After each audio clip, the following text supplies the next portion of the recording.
Oh my 𝐿. god, look at those eyes. Fuck. God damn. 3 knocks is a sign of the Holy Trinity. Bloody red. The Father, the Son, high and is the that Holy fucker? Spirit. Rape eyes. What's this good? It's your boy Laser. You know another scary reaction video. You love the scary content. Shark 2 lives in a 5 real life haunted Hollywood film sets. Guys, Hollywood is cursed. People in Hollywood be so weird, selling their souls and shit. Enjoy the reaction content. He's a more scary video. Choose to be slapping. You subscribe to notification bell icon. I'll stream to you on Twitch. I'll check out my music. Side boy. Let's dive straight in this video.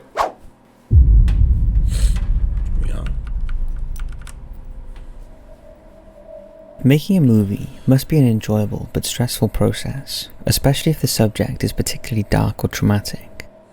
And this can be intensified if strange things happen on set, things that cannot be Is that logically... Jack Torrance? Is that his name? Yeah, it's Johnny. Oh yeah.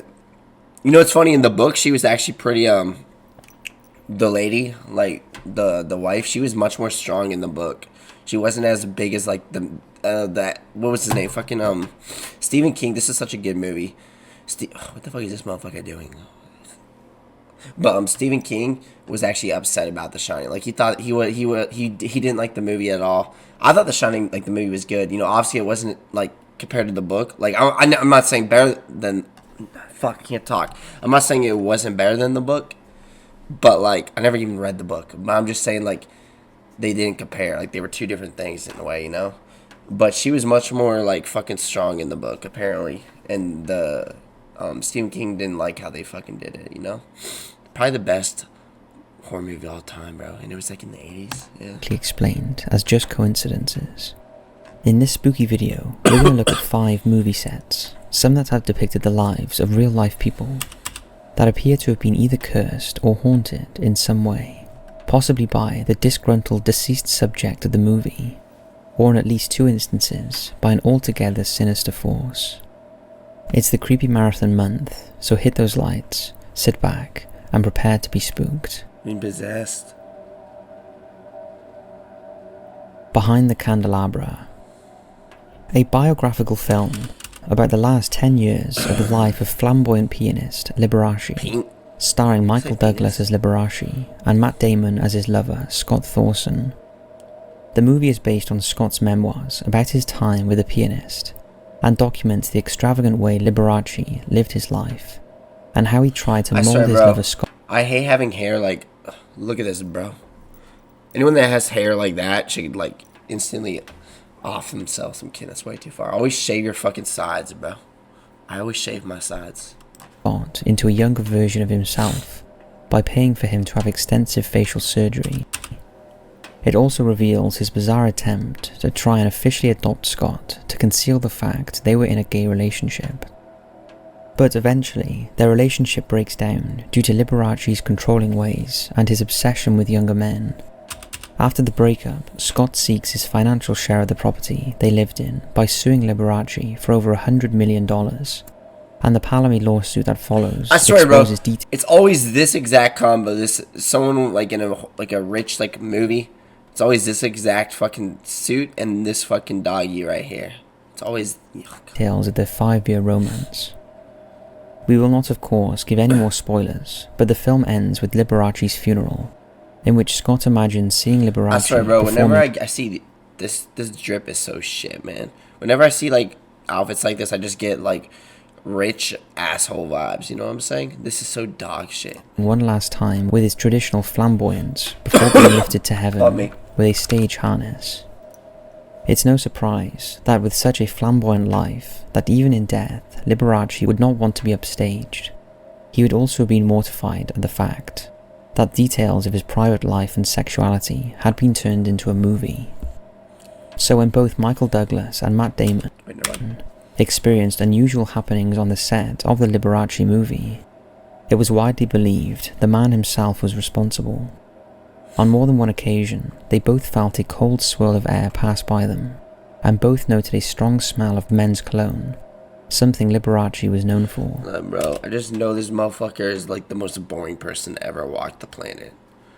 This just gives me boring vibes. This motherfucker probably just sips his like coffee every morning, like looking at newspapers and shit, you know what I'm saying? Reading daily nude magazines.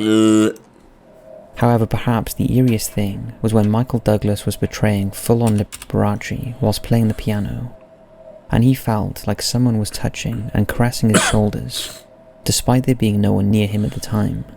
There were also reports of lights inexplicably flickering on or off. Many who worked on the film believe Liberace's lingering presence was all around the set, and it's likely he was sending messages from the grave. Although it's hard to say whether he was thrilled at Douglas's portrayal of him, or showing his disapproval about how closely guarded his private life was now being aired for the world to see. Rosemary's Baby. Now, although the actual set of this... Oh yes, Rosemary's Baby. I remember watching this with my fucking, one of my parents. This movie was actually really good. This is like a masterpiece. You know, it's like a build-up movie. This movie was like, I wouldn't even say it was like scary. It was just like good, you know? Like it wasn't scary at all to me. It was just good. The baby becomes like possessed, all that bullshit. They did her so wrong in the movie. Like the mother of the baby. They did her so weird. This film was not supposedly haunted. What happened to those who associated with it was so awful, we could not do a list without including it. And they have haunted Hollywood film sets? How are they not? Are they going to include Wizard of Oz in this? Well, this is like film sets, like not what happened on the film set, I don't think. Released in 1968, Rosemary's Baby is a psychological horror film written and directed by the now disgraced Roman Polanski. It tells the story of Rosemary and Guy Woodhouse, a young couple played by Mia Farrow and John Cassavetes, who move into an apartment in New York that is reputed to have been occupied by Satanists and witches. After befriending their eccentric neighbours, Rosemary becomes suspicious about their behaviour and influence on Guy. They also keep showing up with homemade offerings of food, and one evening, after Rosemary falls asleep after eating one of these concoctions, she has a nightmare about being raped by a beast. Shortly after the incident, she finds out she is pregnant. We will not give away any spoilers, but the film explores the disturbing reality of paranoia, cults, religion, and the devil, and is pretty disturbing. However, the terror didn't end after the camera stopped rolling, and what happened to some of the people involved in the making of the film. Yeah, I remember she finally got her baby at the end, but the baby came out all demonic and shit, bro. Like, goddamn, you push out a fat egg, plop, 𝐂𝐳𝐸, and then you get a demonic bitch. Was every bit as horrific as the movie itself, and left many wondering if some sort of curse had been put on them during its production. Probably the most well-known tragedy happened to the film's director, Roman Polanski. At the time the film was made, he was married to aspiring young actress Sharon Tate, and she wanted the lead role of Rosemary in the film. Damn. This boy won. This boy won. Winning. But this was overruled by the producer Robert Evans, who was determined to get Mia Farrow as the lead actress. Allegedly, Sharon Tate was bitterly disappointed at the decision, and often hung around the set during filming, and even appeared in the background of one of Rosemary's people literally died on these Hollywood film sets, bro. Hollywood's so weird. Party scenes. Sadly, just a year after the release of Rosemary's Baby, Sharon Tate was dead, brutally stabbed to death by Charles Manson's deranged followers. At the time, she was 8.5 months pregnant with a baby boy. A few months after its completion, the film's composer had a tragic accident. He was accidentally pushed off a ledge by writer Marek Lasko during a drinking party in LA. He suffered catastrophic head injuries, which led to a hematoma at the brain. Although he survived the fall, he remained in a coma and was taken home to Poland, where he died at the young age of just 38. In a tragic twist, his death mirrored that of Rosemary's friend, Hutch, in the film. Then there was the Dakota building in New York, where all the exterior shots for the apartment in Rosemary's Baby were filmed. Strangely, it was also the site where John Lennon was shot. And whilst he had nothing to do with the film, he was a good friend of Mia Farrow. John Lennon. I know there's like an Easter egg of him in like fucking Doom. I remember watching one of those creepy Easter egg videos. Was it a glitch or was it an Easter egg? I don't know. It was an Easter egg, yeah. Some Doom game. And that was not like the an only Easter egg game. with him in it. When Sharon Tate was murdered by the Manson family, they wrote Helter Skelter in blood on the wall. Helter Skelter is one of the songs performed on the Beatles' double album, The Beatles, also known as the White Album, that was released in 1968, the same year as Rosemary's Baby. Helter Skelter was interpreted by cult leader Charles Manson, as a message predicting an interracial war in the US, and he named his vision of this uprising Helter Skelter after the song. Others involved in the film also were dealt some pretty bad cards. Even Mia Farrow didn't escape heartache. During the filming of Rosemary's Baby, Farrow was married to Frank Sinatra, but he was angry that the film overran its original schedule, as he had wanted his wife to star in his film, The Detective. So he sent his lawyer to the set of Rosemary's Baby and served Farrow with divorce papers. Another who suffered was the writer of the original novel, 𝐈𝐭'𝐬, on which the film was based. After the film was released, his life began to crumble, and he began receiving attacks from the Catholic Church. But perhaps the crudest thing for Levin was when 30 years after the success of Rosemary's Baby... This beard should be a whole crime, man. But I think beards are... I can't be talking because I've had a beard almost. I always shave. I hate beards. I think beards are so... Like, this is like a very... You could say this is popular, unpopular, I don't care. I think beards are so unattractive, bro. Like, it's not even that. I just don't want a beard on my face. I'm okay with, like, a mustache. Like, see, like, what I have right now. Like, this type of facial hair. You know what I'm saying? Just nothing, like, big. You know what I'm saying? It makes you look like a 90-year-old boomer. You know what I'm saying? I like having just, a little mustache. You know, not the Hitler stash. And just a little, like, hair. Like, you know? Like, how I have right now, basically. Sequel called Little Son of Rosemary. I don't like But the novel beards. was a huge flop. And it was the last book he wrote before his death in 2007. The question is, was all this just a coincidence? Or was there some sort of curse attached to Rosemary's Baby? Introducing Dorothy Dandridge. Introducing Dorothy Dandridge is a TV film starring Halle Berry. I swear, bro, so these actors, oh man, they can get it. How are you not going to include my girl, Marilyn Monroe? Marilyn Monroe. She manifested her success, everything. I daydream 24/7 about beauty. I remember seeing this one manifesting video about that. Interesting. That aired in the US in 1999. The film documents the true story of Dorothy Dandridge, the first black actress to be nominated for a Best Actress Oscar nomination for her role in the movie Carmen Jones in 1954. The film tells of Dorothy's early life and abuse at the hands of her... She was everything American wanted a movie star to be, except... mother's female lover, as well as a doomed first marriage to Harold Nicholas that couldn't survive the stress of bringing up their mentally disabled child. We again will not spoil the film, but it seems Dorothy Dandridge wanted... Like, bro, these movie stars, yeah, like, there'd be so much dark shit about Hollywood, and this just goes into, like, the music industry, everything. Like, you got people selling their souls, you got all these ritual type things, you know, you got fucking Hollywood treating the actors bad and shit, you know. Some of the actors have literally come out and said, like, that this shit is not all, like, fun and games, you know what I'm saying? Like, Hollywood, and, you know, Hollywood's fucked, you know? Most of the people on these film sets, you know, it don't be going well, you know what I'm saying? Don't be going well, kind of like, was The Wizard of Oz, though. I mean, The Wizard of Oz was in, like, so, I don't think it's going to be included on this. How are they not going to include this? I think it's not, because I think they're just talking about, like, the set itself, like, now actually happened on the film set, if that makes sense. Like, Wizard of Oz had, like, 50 million things behind the fucking movie, bro. Help with the movie. Yeah, people, like, the fucking snow they used in the movie was, like, apparently that causes cancer or whatever element. I forgot the element. There was someone that, they didn't hang themselves on set, but there was just so many things wrong with the movie. They treated, the main girl, like, wrong.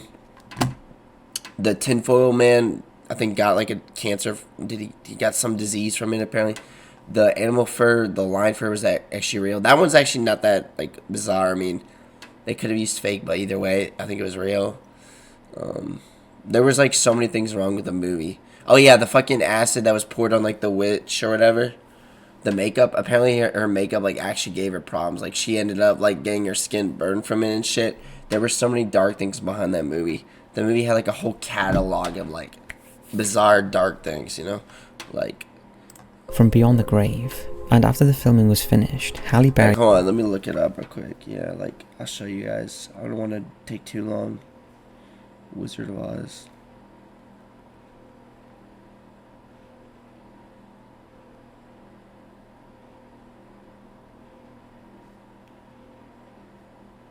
Yeah, like, there were so many things wrong with the movie. Ebony magazine that she believes the ghost of Dandridge visited her, According to Berry, there were strange incidents that occurred in her dressing room, and she believes it was linked to a 50 million things bad about that movie. White dress that she wore that had once belonged to Danbridge. After filming, she took the dress home, and the strange incidents followed her. Berry's housekeeper claims she heard a vanity chair moving by itself, and the fridge door would randomly fly open on its own. However, the final straw was when one night Berry heard the strange sound of water boiling and saw a baby doll's dress floating in mid-air in front of Danbridge's actual dress. She was so spooked by the incidents that she realised that even though she desperately wanted to keep the dress, it had to go. Paramount Studios Stage 19. Hollywood is the home of many eerie tales. So many, in fact, that there is a tour called Haunted Hollywood. I can't lie, bro. I wouldn't. Most people that live in Hollywood are like wanting to leave. I wouldn't mind living in Hollywood. I don't know. And one of the most famous stops on this tour is the Hollywood Forever Cemetery. However, it's not the cemetery we are going to look at, but rather Paramount Studios that is located next to it, where many strange occurrences have been reported over the years that are believed to be attributed to the many stars that are buried in the cemetery, coming back to haunt the place of their glory days. Security guards who work around the sound stages of Paramount Studios have been so spooked by some of the odd occurrences that they have renamed the place Paranormal Paramount. They have encountered apparitions and strange men lingering around the stages who simply disappear when challenged, as well as lights turning on and off for no apparent reason, and disturbances to electronic equipment. One security guard also claims to have met the ghost of Rudolph Valentino, who is buried in the Hollywood Forever Cemetery. However, without a doubt, the most haunted place in the building is Stage 19, the place where many well-known productions were filmed, including Citizen Kane, Happy Days, Wings, and ironically, the movie Ghost. The stage is said to be haunted by Heather O'Rourke, the little girl who played Carol Ann Freeling in the Poltergeist horror films. Heather also had a reoccurring role. Completely random, but do you guys think TikTok's gonna get banned? They're more focused about that than like the fucking like other dark things going on in this twisted, bizarre world. You know what I'm saying? In Happy Days for 12 episodes between 1982 to 1983. Tragically, Heather died in 1988 in mysterious circumstances, allegedly from cardiac arrest and septic shock, caused by misdiagnosed intestinal stenosis. She was just 12 years old. Allegedly, most nights, security guards hear running and laughter on the catwalk above this space. This looks like fucking, is this like a chain, J.A. Biztown, whatever the fuck you call it? Is that the name of the fucking place? It's like one in Charlotte where I live. It looks kind of like the set in a way. I don't know. Was that what it's fucking called? Biztown? I don't fucking remember. Set, which is where Heather liked to play when she was working on Happy Days. They also sometimes see a little girl playing on the stage, but if they approach her to ask her to leave, she runs off. It's also claimed that visitors to the stage have asked the spirits to come out and play, and although she doesn't appear, they often feel an unknown presence brushing past them. But perhaps the creepiest sighting of Heather was during the shootings of Wings, when the editor of the show caught a glimpse of her in the background of one of the shots. So why would a little girl want to haunt an old studio? Well, to paranormal enthusiasts, Heather perfectly fits the profile of a restless spirit. She died young, without marrying or fulfilling her full potential. She also died an unnatural death in odd circumstances. All the things that point to unfinished business and cause a restless soul to return to the place they felt the happiest in life, which apparently was on the carefree set of Happy Days. Carefree? Number 1. Annabelle Comes Home. Annabelle Comes Home. Oh, look at that strawberry syrup.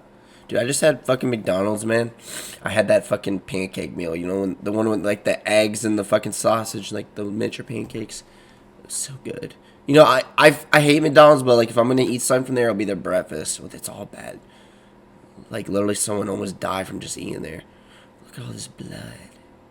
Oh yeah, you know the guy from the Super Size Me, he died.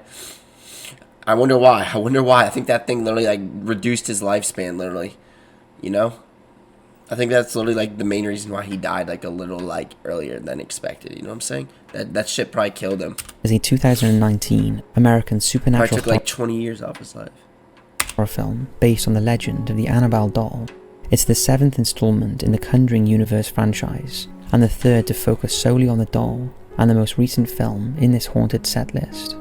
Now, we've mentioned the creepy Annabelle doll before here on Top 5s, so you can check out our videos on that if you want to learn more about her. Since the real story surfaced, fictional versions of the doll have appeared in the Conjuring universe franchise movies that include The Conjuring, Annabelle, Annabelle Creation, and the latest installment, Annabelle Comes Home. Although it's worth pointing out, the real Annabelle is still safely locked in her case in Connecticut, and the doll used in the movie is a far sinister looking creation, although strange things have happened on the sets of all of these movies. Illuminati, don't blah blah blah. Illuminati confirmed. We're just going to look at the Annabelle Comes Home film. This movie initially tells the story of the Annabelle doll, but then tells a fictional version of what happened after Ed and Lorraine Warren take the doll home, and she starts terrorizing the couple's daughter and 2 teenage babysitters. Some of the incidents reported from the movie set, yeah, like a possessed doll, man. Annabelle versus Chucky, who would win? Chucky!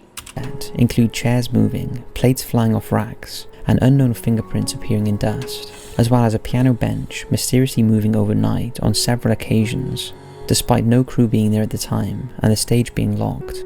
Also, when a journalist visited the set, his watch went haywire and changed time, speeding up and jumping ahead hours at a time. But after he left the set, the time was accurate and everything was back to normal. Just like in the movie, it seems the younger members of the cast experienced the strangest things, and the actress who plays one of the babysitters in the film is quoted as saying, "One time in particular, after we were filming a scene downstairs, at the end of the scene, we'd run up the stairs and go past the Warrens' bed." The monkey from Call of Duty. Oh, I forgot the sound effects. Monkey, go play. Blah, blah, blah, blah, blah. You guys ever just throw monkey bombs at your own fucking parents? Blah. And every time we ran past the door, Annabelle was in a different position. There was not enough time for someone to go up there and move the doll, so we do not know how that happened. She would be in either the rocking chair or sitting on the bed. However, she got off lightly compared to 12-year-old McKenna Grace, who played the Warrens' daughter Judy. I swear, bro, every horror movie with like fucking dolls, it's always like the little daughter being the most like weird, you know what I'm saying? It's always the same shit, you know what I'm saying? For her, things got really strange. She explained that shortly before filming began, she woke up one morning and had this weird, small cut on her forehead near her hairline in the shape of a triangle. She was further freaked out when all of the cast were on set for the first time when the lights went out and all the cast members were asking, "Annabelle, are you there?"